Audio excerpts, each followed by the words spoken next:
If there's one question I get asked the most, it's probably this one. How is your voice so clear all your songs?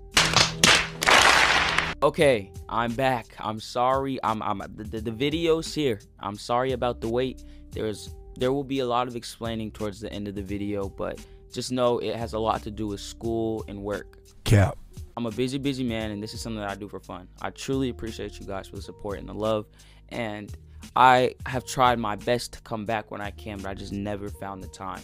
Man, shut your bitch. But now is that time. We're on break, so why not just drop hella videos before Christmas? You know, just get it over with. In this video today, though, we're going to specifically talk about clear vocal mixing, or just vocal mixing in general. How to get clean studio quality sounding vocals. I mean, everybody wants that. You don't want to drop a song and it sounds like this.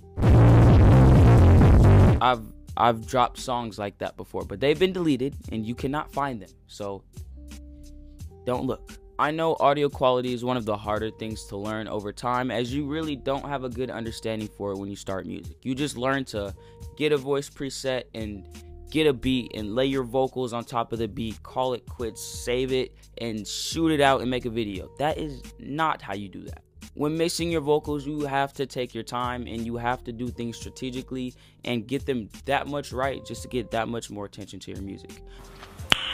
Nice. I mean, audio quality and voice quality leads up to how much someone can truly enjoy your music. I mean, I truly wouldn't want to listen to someone on a damn microwave speaking over a beat and act like I'm enjoying it. Music is like 50% lyrics and 50% sound, like just how it sounds in general. Is it bouncy? Can you dance to it? Can you truly enjoy it? Or is it just a vibe type of song? You know, the 50% for the vocals consists more of, do you like more lyrical or melodic music? And that's truly just the listener's preference. But today specifically, I'm going to be showing you guys how to mix and get clear vocals on BandLab in 2023.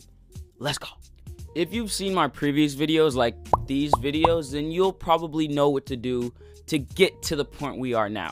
I mean, now we're at the point where you already have the presets, you already have your vocals laid down, you already have your beat and everything. It's just a matter of mixing and getting the right quality for your music. And if you don't know what I'm talking about, go back and watch these videos so you have a better understanding of what the hell I'm even talking about, because it sounds like I'm talking gibberish right now. Anyway, let's attack the damn quality and get this over with.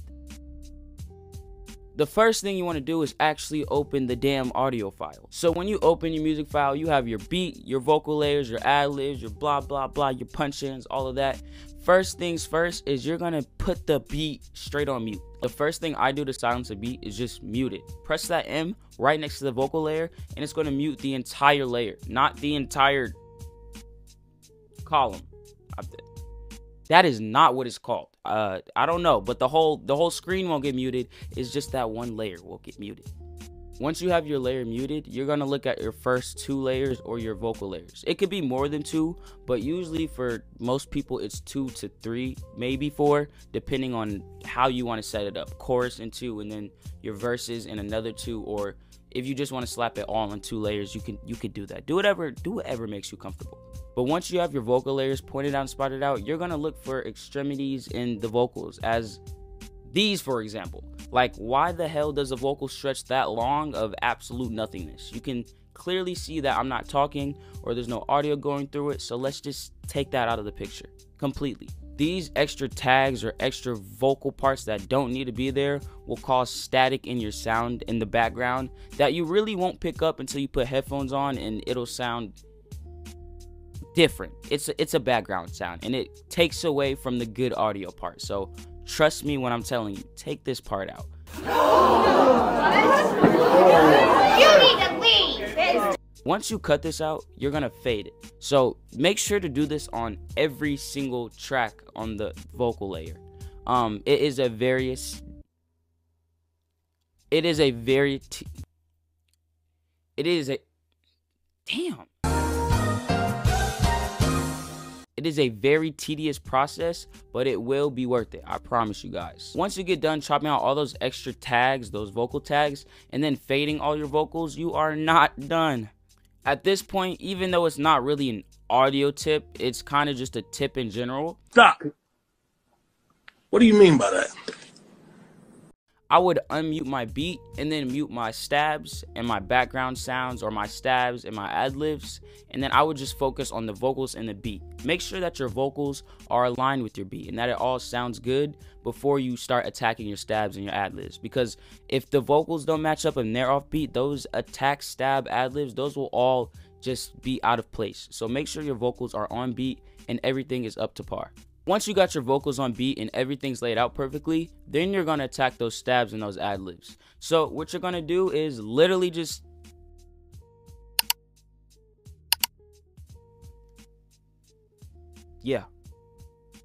press that one button, denoise. Now here's the thing. Usually your stabs and your ad-libs will be quieter than the rest of the vocal track, so you really don't have to worry about that background static sound. You probably have a preset already on those vocals that has a noise gate that doesn't allow the sound to get past a certain level, or that doesn't detect certain sound levels, meaning that it won't even pick up the background sounds half the time. So the easiest fix to that is just to denoise it, rather than going through and chopping every single one of those or 8, you know, like it's just denoise it, my buddy. Now I know a lot of people are like, it literally can't be this simple, and you are absolutely right. We are not done. Oh, brother, this guy stinks! Let's get to the second part of this. Oh, and I almost forgot. Make sure to fade on everything. I know I said it already, but I'm emphasizing this. Fade in the front and also fade at the back of all of your vocal points, your vocal tracks. Make sure it's faded on both ends, and make sure that is applied to every single one of those. As for ad-libs, you don't really have to fade it in the start and then at the end, but if you want to, then you can. I'm not going to force you to, but you don't have to. And lastly, for a form of celebration, I also forgot to mention, I was on the front page of BandLab trending for my vocal preset. So because of that, I'm dropping all the vocal presets I use, because I love you guys and I want you guys to have the best quality music as you possibly can have. Let's get back to the second part. This is probably the part that gets me the most excited, if you know what I mean.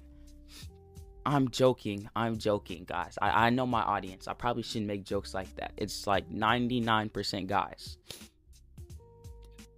That's concerning. Anyway, this is the next step. Once you have your vocals laid down, faded, cut off the tags, the extra parts and everything that you don't need, and you also denoise your ad-libs and your stabs, the next thing we're going to attack is the sound design. I mean, this can be as simple as getting your vocals matched up to the beat on the right decibel level, or just aligning your vocals again, just to get the right sound. When it comes to this part, you usually look at this bar right here. When your vocals are playing or the song is playing, you will see this meter move up and down. And this is kind of the master volume. Well, it is the master volume. This determines the highness of how hard your bass is going to hit, the highness of your whole track in general. It doesn't just singularly control each thing. It's a broad, like it controls everything. So do this one to your liking. But if you want good vocals and you don't want your vocals to be muffled by the bass, which it happens a lot, surprisingly, and I know that's an issue a lot of people don't know how to solve, is when your bass hits and it muffles your vocal track. That is probably one of the worst things ever. And if you know what I'm talking about, you know exactly what I'm talking about. And yes, I found a way to fix it. First thing you're going to do is look at that bar that I pointed out earlier. If it surpasses and is red a lot of the time, that's not good. Red is bad, but not in all cases. Here, let me show you. It can be red at some points, but you want it to happen less. Meaning you want the red to be kind of sometimes and not a consistent thing. If it's consistent, that means it's all too loud entirely, and that's not good. Generally, you just want to turn down your beat. You may think it sounds too quiet, but once you throw your mastering tools on, it's going to sound perfectly fine. So just turn it down a bit. You want to hear your vocals when you have your headphones on, and make sure your vocals sound clear in your ear just as much as it would for another song you're listening to, and kind of just do sound comparing. If you hear a song that's out and produced already by a major artist, and you hear how the vocals sound on the beat, just turn your vocals up or turn the beat down to your liking, and then once you get to the mastering stage, it'll get 10 times better. But for now, just make sure your beat is turned down slightly more than your vocals, and it will help. And this also is song dependent. Like if you're doing a rage song where you're screaming, you want your vocals to be a little quieter than the beat. But if you're doing more melodic or more rap where you want them to hear what you're saying, or even if you're mumble rapping, you still kind of want them to hear you, you want your vocal layers to be louder than your beat. And this only goes for the vocal layers, not your stabs and your ad-libs and the background sound. Those are going to be hella quiet, if not super quiet. Ad-libs are going to be to your liking. Stabs are going to be a little quieter, but the background sounds in general are generally going to be quiet. And those are going to be sounds you don't really focus on too much when doing your sound design, but do take those into consideration because they do play an effect. So make sure those are kind of toned down a bit, but when it comes to your vocal layers and your beat should be a bit quieter than your actual vocal layers. Now to the kind of last step, I guess. Once you have all of that done, you can finally exit your track. This is probably the most tedious process, and now all it is a matter of clicking like 3 buttons and your song is done. What you're going to do is click this button and go to the mastering option. Now, I've gone over this before many times, but just for the sake of this video, I'll go over it once again. You have 4 options when mastering your track, and those are going to be universal, what the fuck? And those are going to be universal, fire, clarity, and tape. Only 2 out of 4 of these have been used by me, ever. And those are universal and clarity. Those are going to be your best friends, I promise you. First of all, we have universal. This one is really the hard hitter. This one is, if your beat was too quiet when you made it, this is probably one you want to choose. This one really emphasizes your bass. It emphasizes those noises and, you know, bass boosts it. Like it brings it to the next level. It makes it sound more official, way better. This one is more focused on the beat or how the sounds align with each other. If you want them to sound good together, this one is kind of focused more on that. How the vocals sound with the beat. You're really trying to merge those together and make it sound almost perfect. And I know you're probably thinking, then what the hell is clarity for if universal does everything you want it to? I mean, that's why it's called universal. It does it all. But clarity is a little more specific. Clarity kind of attacks your vocals more. It makes your vocals more clear. And what I mean by that is it kind of lowers the beat sound a bit, lowers a lot of other sounds, and really focuses on those high-pitched sounds and getting them to a certain level to where it matches the rest of the track. But it also boosts your vocal sounds a bit more. So when deciding between these 2 or any of the 4 options, just play around with them and see which one sounds better for that specific song you're making. Because sometimes universal sounds better than clarity on some songs and vice versa for other songs. So they're not going to be used in the same way on every single song. So make sure to take that into consideration almost every time. And now for the last part is simply just downloading. When it comes to downloading, you want to make sure you do 2 things. Make sure that when you are downloading your track that you switch to the mastered option, especially if you're on PC. That is a change that you have to do because it'll give you the option of original or mastered. Make sure you switch to mastered when downloading your track. And also when you are downloading the track, make sure the track is either MP3 or WAV.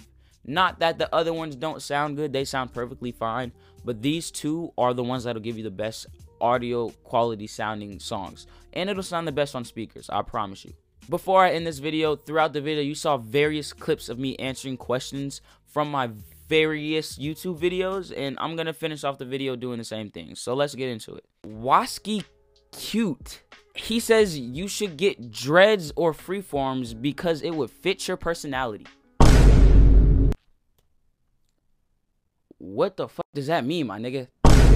What are y'all commenting on my videos? It's not like, these aren't even music questions anymore. At this point, it's insults. Like, obviously, I don't take it to offense. I have a sense of humor. But that's crazy, bro. I want to see what someone replied. Someone replied to that, actually. I want to see what they said. This nigga said, I concur. We got a long way to go, my brothers. A long way.